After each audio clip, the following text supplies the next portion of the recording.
ఈరోజైతే మా ఇంట్లో దోసకాయ పప్పు. రెగ్యులర్‌గా మనం పప్పన్నంలోకి అప్పడాలు, వడియాలు తింటూ ఉంటాం గదా! నాకైతే రొటీన్‌కి భిన్నంగా టేస్ట్ చేయాలనిపించింది. ఇంట్లో బజ్జీకని తెచ్చిన పచ్చిమిర్చి అయితే ఉన్నాయి. దాంతోటే నేనిప్పుడు మీకు ఈ రెసిపీని చూపిస్తున్నాను.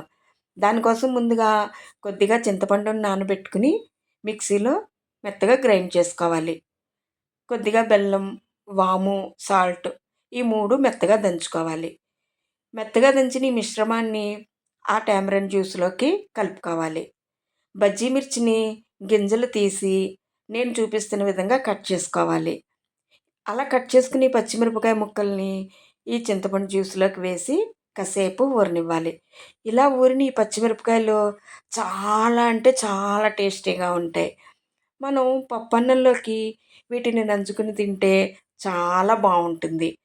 రొటీన్‌కి భిన్నంగా దీన్ని కూడా టేస్ట్ చేయొచ్చు.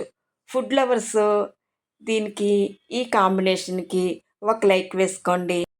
ఒకసారి ఈ రెసిపీని కూడా ట్రై చేయండి.